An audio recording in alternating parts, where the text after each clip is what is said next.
சின்ன திரை தான். லேர்னிங் வந்து பார்த்தீங்கன்னா, சின்ன திரை தான். இப்ப நான் இந்த அளவுக்கு நடிப்பு கத்துக்கிட்டேன் அப்படின்னு பார்த்தாலே, அது என்னோட ஓப்பனிங்கே பார்த்தீங்கன்னா, சின்ன திரை தான். ஸோ சின்ன திரையில நான் டப்பிங் போவேன்.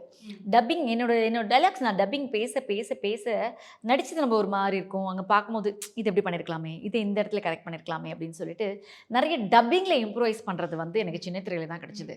அதன் மூலமா தான் நான் நெறைய கத்துக்கிட்டேன். ஓகே. பிளஸ் நமக்கு கம்ஃபர்டபிள் அப்படின்னு சொல்லி பார்த்தீங்கன்னா, 2மே கம்ஃபர்டபிள் தான். ஆனா வெள்ளித்திரையில வந்து ஏதாவது ஒரு 2 ஷூட்டிங் அப்படின்னும்போது ஒரு பெர்மிஷன் கிர்மிஷன்லாம் கிடைக்கிறது கொஞ்சம் கஷ்டமா இருக்கும். ஏன்னா பெரிய பெரிய ஆர்டிஸ்ட் இருப்பாங்க. நெறைய க்ரூ அண்ட் ஆர்டிஸ்ட் பட்டாளம் டேட்ஸ் இருப்பாங்க. கிடைக்காது. ஆமா. அப்போ வந்து நம்ம அது மேனேஜ் பண்ணது கொஞ்சம் கஷ்டமா இருக்கும். சின்ன திரைனா ஆப்வியஸ்லி ஒரே குடும்பமா 3 வருஷம், 4 வருஷம் நம்ம டிராவல் பண்ணும்போது, டைரக்டர்லருந்து லைட் மேன்ஸ் வரைக்கும் நமக்கு ஃப்ரெண்டா, ஃபேமிலி மாரி ஆயிடுவாங்க. ஸோ ஏதோ பெர்மிஷன் கேட்கிறதா இருக்கட்டும், ஒரு கம்ஃபர்டபுளான விஷயங்கள் எதுவா இருந்தாலும் அவங்க கொஞ்சம் ஈஸியா இருப்பாங்க. ஸோ அ 2மே கம்ஃபர்டபுள். அதே மாரி வெயிட்டேஜ் இப்போ நீங்க சொன்ன மாரி 2த்துக்குமே வெயிட்டேஜ் இருக்கு.